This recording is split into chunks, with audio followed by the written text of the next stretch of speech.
Graça e paz. Primeiramente, graça e paz a todos. Eu sou o evangelista Patrick e quero falar do evangelista Lucas 15 e versículo 11 em diante. Vai acompanhando aí para que nós venhamos ter uma leitura responsiva da palavra de Deus e que todos venham acompanhar essa trajetória. Logo após, irei falar sobre essa palavra que Deus tocou no meu coração nesta manhã, tá? Porque amanhã, não sei qual horário que você vai ver, mas espero que essa palavra venha tocar profundamente no seu coração e que Deus venha te abençoar poderosamente, tá? Porque eu não posso te ajudar, mas Deus pode. Deus pode alcançar seu coração, tá bom? Então vamos ler a palavra. Jesus continuou, é a parábola do filho pródigo, tá? E Jesus continuou: um homem tinha 2 filhos, e o filho mais jovem disse ao pai: quero minha parte na herança. E o pai dividiu seus bens entre os filhos. Alguns dias depois, o filho mais jovem arrumou suas coisas e se mudou para uma terra distante, onde desperdiçou tudo que tinha por viver de forma desregrada. Quando seu dinheiro acabou, uma grande fome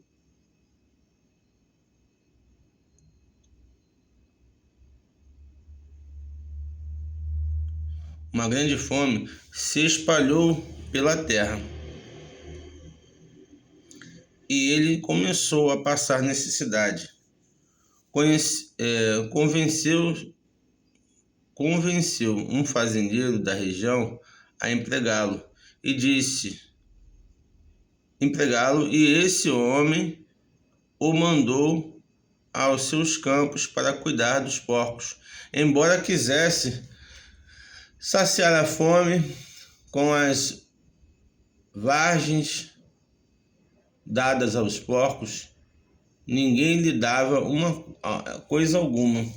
Quando finalmente caiu em si, disse: até os empregados de meu pai têm comida de sobra, e eu estou aqui morrendo de fome. Vou retornar à casa de meu pai, e dizer: Pai, pequei contra o céu, contra o Senhor, e não sou mais digno de ser chamado seu filho. Por favor, trate-me como um empregado. Então voltou para a casa de seu pai, quando ele ainda estava longe. Seu pai o viu, cheio de compaixão, correu para o seu filho, abraçou e beijou o filho e disse: Pai, pequei contra o céu, contra o Senhor, e não sou mais digno de ser chamado filho. O pai, no entanto, disse aos servos: depressa, traga a melhor roupa da casa, vistam nele, coloque-lhe um anel no dedo e sandália nos pés. Matem um novilho gordo. Faremos um banquete e celebraremos, pois este meu filho estava morto e voltou à vida. Estava perdido e foi achado. E começaram a festejar.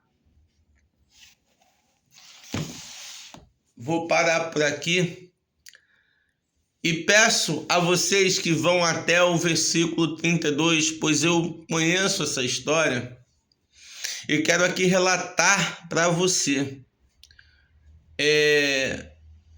o que eu posso tirar para a minha vida. E quero muito que você entenda que essa palavra, se ela for digerida de forma correta, se ela for absorvida de forma correta, digerida não, mas Digerida eu quero dizer que absolvida. Então a melhor forma de falar essa palavra é absolvê-la. Porque absolver é melhor do que eu falar digerir. Digerir quer dizer separar o que não é bom, o que é bom. Mas essa palavra é totalmente boa. Ela é uma palavra que ela alcança aonde eu, evangelista Patrick, não posso alcançar. Mas eu sei que Deus, lá do céu, que pode alcançar a sua vida, Ele pode trazer existência, salvação, amor no seu coração, alcançar aquela parte do seu coração que ninguém e nada, dinheiro nenhum vai preencher, que é o amor de Cristo, o amor do Pai para com o Filho. Essa palavra fala disso, essa palavra fala do amor incondicional que o Pai tem por nós, que somos pecadores.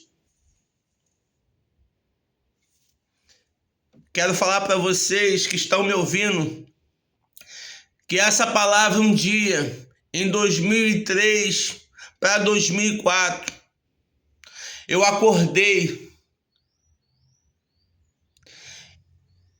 e ouvi essa palavra. Essa palavra ela preencheu todo o espaço vazio, que eu acreditava que não existisse espaço vazio. Eu acreditava que era completamente cheio daqueles vazios que o mundo tinha a me oferecer. E muitas das vezes a alegria do mundo traz alegria momentânea para mim e para a sua vida.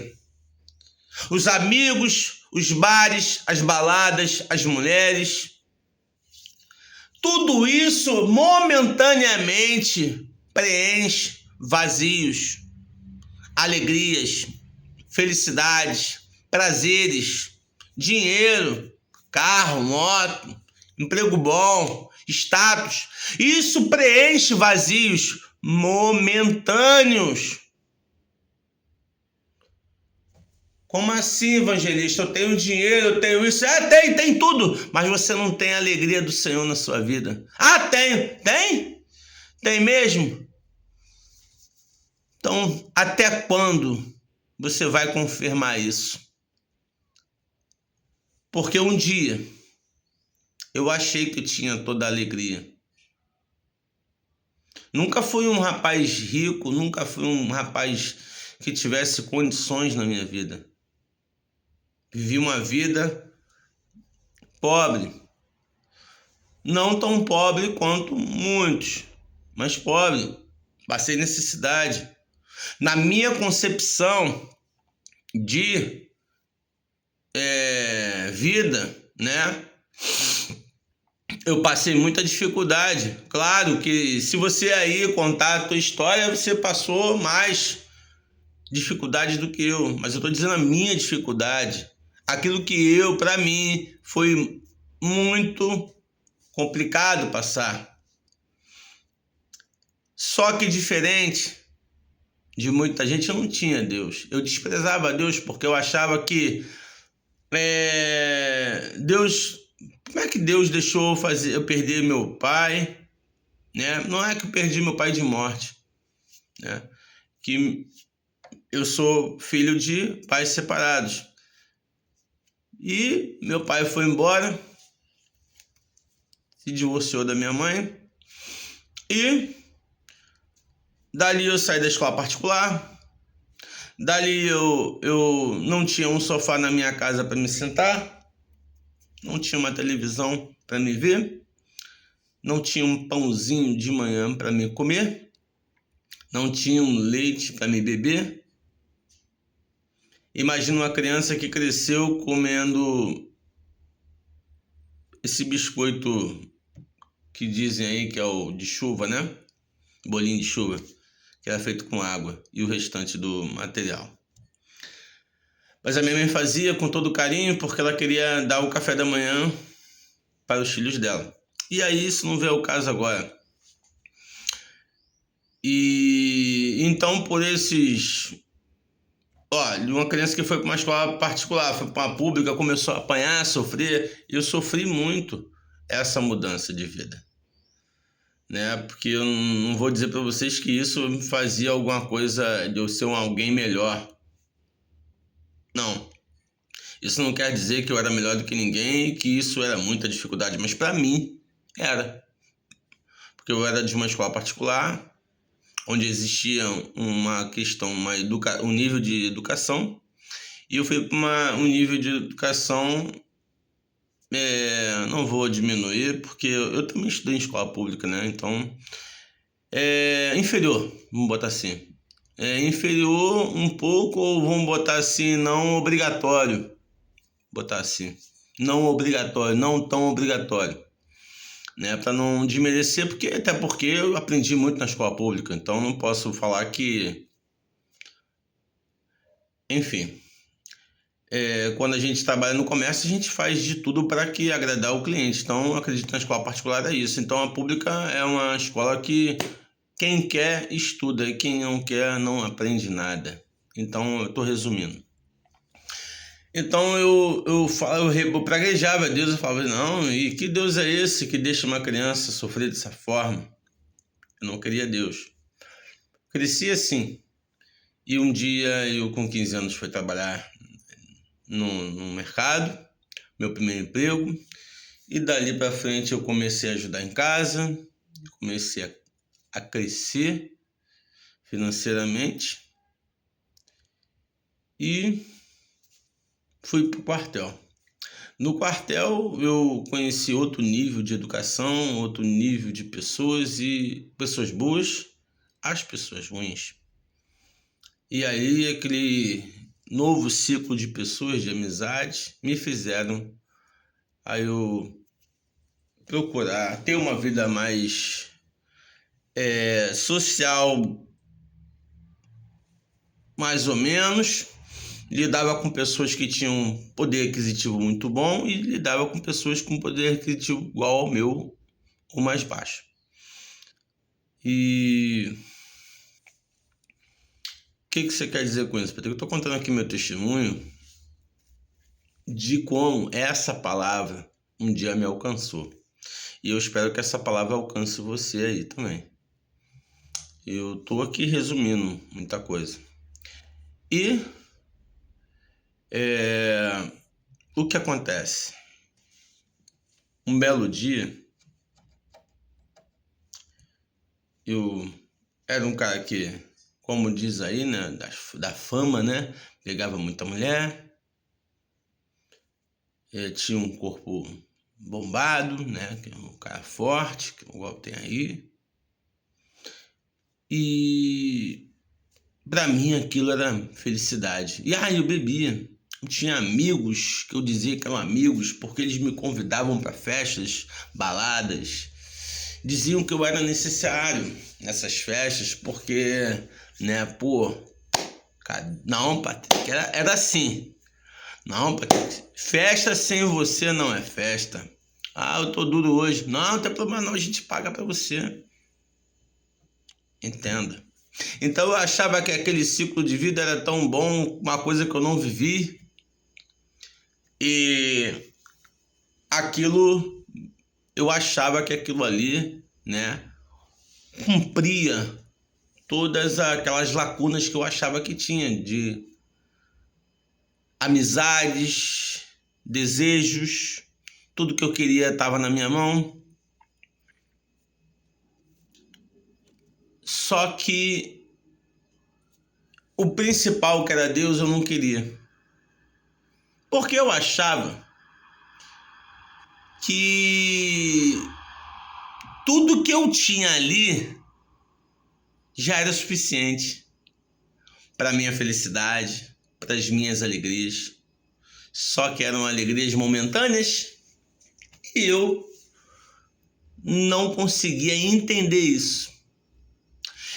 E Deus, na sua infinita sabedoria, olhava lá do alto e falava assim: na hora certa você vai vir para mim. Não podia deixar de falar isso, porque tem gente que acha que não existe profecia, não existe profeta, e a palavra de Deus ela se cumpre. Pode passar céus e terras, mas a palavra de Deus não volta vazia. E Deus usou uma profeta para mim. Lá atrás, em 99, antes de eu pensar em querer Jesus. Ela falou assim: Deus vai te dar tudo. Você vai ser um grande homem de Deus. Deus tem uma grande obra na sua vida. Eu debochei daquela mulher porque eu achava que Deus é esse, que tanto me quer, por que ele deixou passar por aquilo tudo? Mas isso agora não vem ao caso, vamos lá para frente. Um belo dia, o inimigo falou no meu ouvido, tava fortão, pegava a mulher que eu quisesse, casada, tá, gente? Solteira, usava elas e descartava. E era usado também, descartado. Essa é a verdade. E eu achava que estava tudo bem, mas teve um dia que o inimigo falou no meu ouvido: liga para elas. Vê se alguma delas vai te dar ouvido nesse momento. Eu falei para mim mesmo, claro que eu vou ligar, porque elas gostam de estar comigo. Dou prazer a elas, eu dou status a elas, eu levo elas para onde elas querem, porque eu tenho condição de levar. O inimigo falou assim: leva, liga. Elas estão com os namorados dela, a quem elas realmente gostam. De você ela não gosta. Pode ligar. Eu liguei para a primeira, nem atendeu. Eu liguei para a segunda, nem atendeu. A terceira disse: eu estou com o meu namorado. E fingiu que não me conhecia. Dali o inimigo falou no meu ouvido: tá vendo como é que você é um lixo? Você só serve para a hora que elas precisam. E na hora que você precisa, você tem uma alegria momentânea. Você é um lixo de pessoa. Ninguém gosta de você. E aquilo ali entrou no meu coração. Eu estava na esteira, morrendo. E aí eu desliguei a esteira, as lágrimas começaram a rolar. Eu saí da academia, fui para casa, foi instantâneo. O inimigo dali para frente foi falando no meu ouvido: é a melhor coisa que tem é você tirar a sua vida, sabe por quê? Porque você não merece nem estar vivo. Porque você é um lixo. Ninguém liga para você. Se você morrer hoje, no outro dia faz outro dia. Porque você é um lixo. Você só serve para o prazer das pessoas momentâneo. Você é isso. Se resume nisso. Eu me transformei nisso. Não Deus que quis que eu fosse assim. Foram as minhas escolhas que me levaram a ser assim. A estar nessa situação. E Deus, eu acredito que ele olhou lá do alto e falou: Anjo Miguel e Gabriel, espera, não vai agora. Ao meu comando, na hora certa, eu quero tirar ele da mão de Satanás. Agora eu vou contar essa parte da história e vocês vão entender. Aí o inimigo, quando eu cheguei em casa, o inimigo falou assim: dentro da gaveta ali, ó, tem um pote cheio de diazepam. Toma ele, dorme e morre. Faz uma carta para sua mãe se despedindo. Aí tem gente que não liga, fala assim: que bobeira. Não dá atenção para uma pessoa que está com depressão. Eu estava em depressão sem saber que estava em depressão, com falsas alegrias, com falsos valores, com falsos amores, coisas momentâneas que não me levavam a lugar nenhum. E Deus lá em cima olhando. Só vou mandar meu anjo na hora certa para me resgatar ele. O inimigo não vai levar essa alma. Ouça bem. Eu peguei aquele monte de comprimido, enchi a palma da minha mão, botei na boca bebi com água e deitei. Escrevi a carta e deitei. Minha mãe tinha mania de botar na rádio. E tava na rádio e, certa hora da madrugada, o pastor João Ribe Palharim, saudoso homem de Deus, João Ribe Palharim, que esse vídeo chegue nele, em 2003 para 2004, ele falando sobre o filho pródigo, contando, chamava-se Pregadores do Telhado, ele falando sobre o filho pródigo, ele fazendo uma parábola do filho pródigo, ele contando uma história relacionada ao filho pródigo. E eu acordei no exato momento que ele estava começando a falar sobre o filho pródigo. Eu sentei na cama, não entendendo porque eu acordei vivo e sem passar mal, tá? E ele falando dessa história. Mas, Patrick, você não aprendeu de Deus.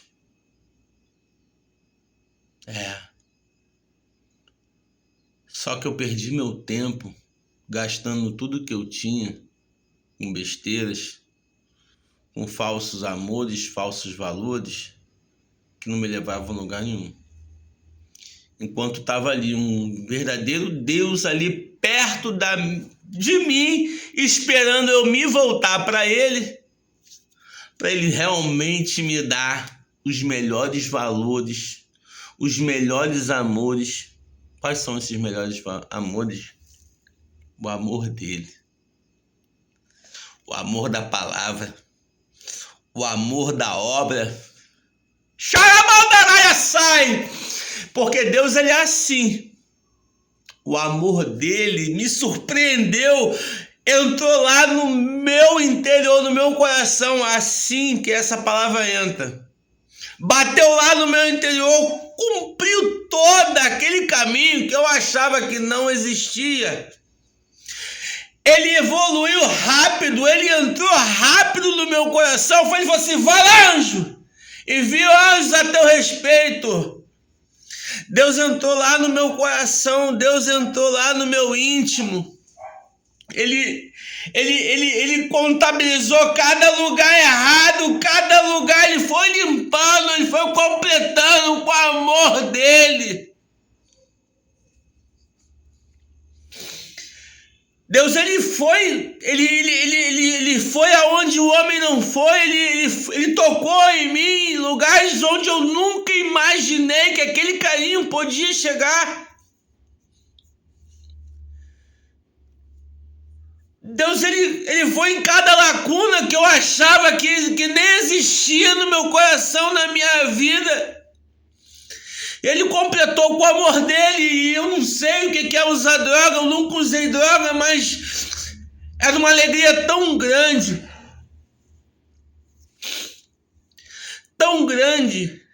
que eu não queria que aquela alegria passasse.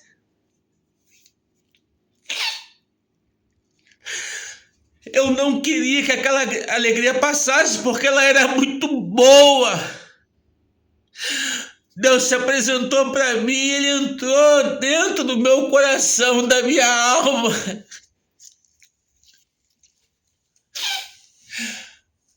Foi maravilhoso demais.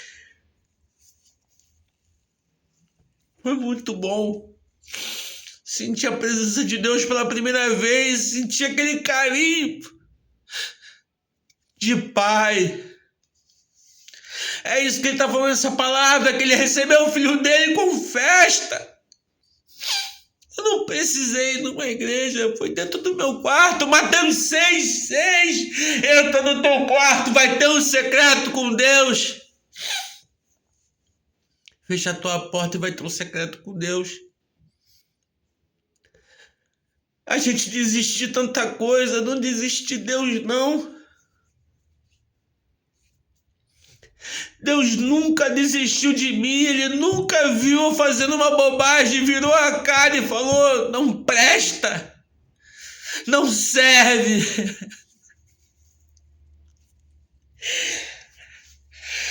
Ele me pegou lá no fundo do poço, transformou a minha vida, colocou essa palavra maravilhosa no meu coração, colocou um novo cântico. Agora eu só canto hinos de louvores para adorar a Ele, porque Ele é santo, Ele é digno. Nós somos pó e cinza, nós somos pecadores, mas Ele é Deus. Ele deu a oportunidade da gente buscar nossa salvação, da gente escutar a palavra dEle. E muitos deixa para depois, eu não quero esse Deus aí agora não, porque senão tem que parar de fazer isso, tem que parar de fazer aquilo. E Deus é tão misericordioso, gente. Ele espera. Caramba! Vocês sabiam que se eu tivesse a consciência do amor que esse Deus que eu sirvo, no meu coração naquela época nada daquilo eu tinha feito, aquilo não vale a pena. Mulheres não vale a pena, bebidas não vale a pena, amigos de balada não vale a pena. O amor dele nos constrange. O amor dele é único. A Bíblia diz que os ouvidos do Senhor não estão agravados ao nosso pedido de ajuda. E nem os ouvidos dele estão tampados para nos ouvir. Os braços dele nos retiram de qualquer lugar onde a gente estiver. E está pronto a nos ajudar, igual esse pai. Esse pai é Deus. Ele está pronto a abrir as portas da casa dele para você, ainda que você seja uma criatura ingrata. Onde você olha e fala assim, pô, não mereço estar ali não. Merece sim. Eu mereci. Ele me aceitou na casa dele. Eu abri meu coração para Deus. E ele foi transformando, ele foi mudando, ele foi moldando. E tudo foi acontecendo. Eu só queria que vocês entendessem isso. Que Deus é maravilhoso. Não deixem de ir para a casa do Senhor. Eu vou acabar aqui meu testemunho com essa palavra maravilhosa, porque ela é uma palavra que tocou muito no meu coração no dia de hoje. Para eu estar falando com vocês, eu fiquei agoniado para falar dela, que é uma palavra que ela transformou demais a minha vida. E eu gostaria muito que, pela misericórdia de Deus, Deus alcançasse vidas. Que esse vídeo fosse curtido, compartilhado. Que alcançasse vidas. Que vidas possam vir a ouvir esse testemunho, ler essa palavra, entender o quanto Deus nos espera. Para nós conhecermos o verdadeiro valor, o amor, o carinho de um Pai atencioso que nunca nos deixa sozinhos. Que Deus abençoe a todos. Aqui é o evangelista Patrick e dou a paz de Cristo para todos vocês. Que Deus abençoe a todos. Amém? Um bom dia.